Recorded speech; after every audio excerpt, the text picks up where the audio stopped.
گفتگو کا انداز سنیے۔ بھگوا چولا پہن کر آئے تھے، کہا نہیں، حسین کو قتل کرنے والا کوئی ہندو نہیں تھا، کوئی بجرنگ دل نہیں تھا، کوئی RSS نہیں تھا۔ تقریر نہیں کر رہے ہیں بلکہ ڈانٹ ڈپٹ کر رہے ہیں، ڈانٹ پلا رہے ہیں۔ ان کی بس چلے نا تو اٹھ کے مار بیٹھیں گے۔ حسین کو جتنے لوگ قتل کرنے آئے ان میں سے کوئی حافظ تھا، کوئی قاری تھا، کوئی مفتی تھا، کوئی مولوی تھا۔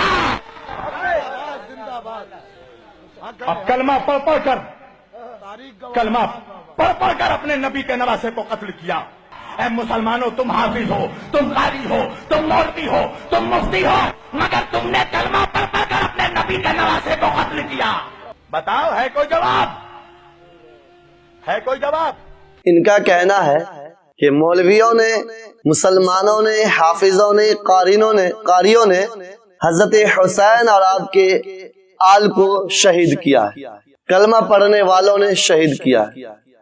جو کچھ ہوا ہم اس کی نندا کرتے ہیں، غلط ہوا، ہم اس سے اتفاق نہیں رکھتے ہیں۔ لیکن حضور پاک صلی اللہ تعالی علیہ وسلم کی گود میں ام فضل نے جب حضرت حسین کو دیا تھا تو آپ کا چہرہ کھل اٹھا، آپ مسکرا اٹھے، آپ نے اپنے نواسے کو بوسہ لیا، چوما چاٹا، اور پھر دیکھتے ہی دیکھتے آپ کی آنکھوں سے آنسو کے قطرے ٹپک پڑے، آپ رو پڑے۔ ام فضل دیکھ کر یہ پوچھنے لگی کہ اللہ کے پیارے نبی آخر کیا ماجرا ہے؟ ابھی آپ ہنس رہے تھے، مسکرا رہے تھے، آپ کے چہرے کھل رہے تھے، اور ابھی آپ زار و قطار رونے لگے، آخر کیا ماجرا ہے؟ اللہ کے پیارے نبی محمد الرسول اللہ صلی اللہ تعالی علیہ وسلم نے ارشاد فرمایا، میرے اس نواسے کو میری امت کے لوگ شہید کر ڈالیں گے۔ یہ تقدیر کی لکھی ہوئی بات ہے۔ اللہ کے نبی کو کارزار، میدان کا کارزار، پورا نقشہ اللہ کے نبی کے سامنے رکھ دیا گیا۔ اللہ کے نبی پہلے ہی کہہ گئے تھے کہ میری امت کے لوگ ان کو شہید کر دیں۔ تو یہ مقدر کی بات ہے، تقدیر میں لکھی ہوئی بات ہے۔ ان کی شہادت کوفہ کے میدان میں، ریگستان میں ہونا یہ اٹل بات تھی، اس کو کوئی ٹال نہیں سکتا۔ اگر کوئی ٹال سکتا تو محمد رسول اللہ صلی اللہ تعالی علیہ وسلم اللہ کی بارگاہ میں درخواست کر دے، دعائیں کر دیتے کہ اللہ میرے اس نواسے کو کوفہ کے ریگستان اور ان ظالموں کے ہاتھوں سے میرے نواسے کو بچا لے۔ یہ اٹل بات ہے، حقیقت بات تھی۔ آج دیکھو 1400 سال ہو گیا، کتنا بڑا ظلم ہے۔ کل بھی اہل بیت پہ ظلم ہوا، آج بھی اہل بیت پہ۔ دیکھو تم اہل بیت کا جب جلوس جلسہ کرو، اہل بیت کا ذکر کرو، تعزیہ اٹھاؤ، علم اٹھاؤ، دیکھو کوئی ہندو آبجیکشن نہیں کرے گا، کوئی سکھ آبجیکشن نہیں کرے گا۔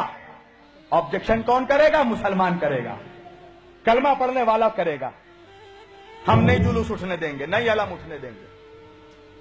تو یہ آل محمد سے تمہاری جو یہ دشمنی ہے، اللہ نے تمہیں ذلیل کر دیا پوری دنیا میں، اور اسی طرح ذلیل ہوتے رہو گے، ہر طرح مار کھاؤ گے تم۔ ہندوستان میں جس طرح کتوں بلیوں کی طرح تمہیں لوگ مار رہے ہیں، تمہاری اوقات اتنی ہے مسلمانوں کہ تمہاری جان ایک جانور سے بھی سستی ہو چکی ہے ہندوستان میں۔ یہ کہہ رہے ہیں کہ اہل بیت سے دشمنی رکھنے والے جب ان کا علم اٹھائیے، تعزیہ بنائیے، جب ان کے نام کا جلوس نکالیے تو یہ لوگ روکتے ہیں، یہ لوگ اس کے اختلاف کرتے ہیں، یہ لوگ منع کرتے ہیں۔ جناب آپ نے قرآن کو نہیں پڑھا، وَلَا تَقُولُوا لِمَن يُقْتَلُ فِي سَبِيلِ اللَّهِ أَمْوَاتٌ بَلْ أَحْيَاءٌ وَلَكِن لَا تَشْعُرُونَ۔ اس آیت کا مجھے جواب چاہیے آپ سے۔ اللہ تو یوں کہہ رہا ہے کہ جو اللہ کے راستے میں شہید ہوئے اسے مردہ مت کہو، وہ زندہ ہے۔ تو آپ ان کے نام پر علم کیوں اٹھاتے، تعزیہ کیوں نکالتے؟ اگر تعزیہ نکالنا ہے حضرت علی کے نام پر کیوں نہیں نکالتے؟ حضرت عثمان غنی کے نام پر کیوں نہیں نکالتے؟ حضرت عمر فاروق کے نام پر کیوں نہیں نکالتے؟ اور بہت سے صحابہ، حضرت سید الشہداء حضرت حمزہ کے نام پر تعزیہ کیوں نہیں اٹھاتے جو سید الشہداء ہے؟ اور اللہ کے پیارے نبی محمد الرسول اللہ صلی اللہ تعالی علیہ وسلم نے ارشاد فرمایا، کسی کے انتقال پر 3 دن سے زیادہ غم منانے کی اجازت نہیں۔ ہاں بیوی 4 مہینہ 10 دن اپنے شوہر کے لیے غم منا سکتی ہے، زینت کو چھوڑ سکتی ہے۔ اگر حاملہ ہے تو بچے کی پیدائش تک، جب تک اس کا حمل برقرار رہتا ہے اس وقت تک وہ سوگ منا سکتی، عدت کر سکتی۔ اللہ کے پیارے نبی کی حدیث کو اٹھا کر ایک طرف رکھ دیا۔ ہر سال ڈی جے نکالتے ہیں، تازیہ نکالتے ہیں، کبھی آپ اپنے والد کی موت پر ڈھول بجاتے ہو؟ اماں کی انتقال پر کبھی ڈھول بجایا ہے؟ ڈی جے بجاتے ہو، خوشیاں مناتے ہو، لنگر لٹاتے ہو؟ نہیں، موت پر یہ چیزیں نہیں کی جاتی ہے، یہ ناجائز اور حرام ہے۔ حضرت حسین سے محبت کے دعوے دار ہو، پس پردہ ان سے عداوت رکھتے ہو، ان سے بغض رکھتے ہو، ان سے دشمنی رکھتے ہو۔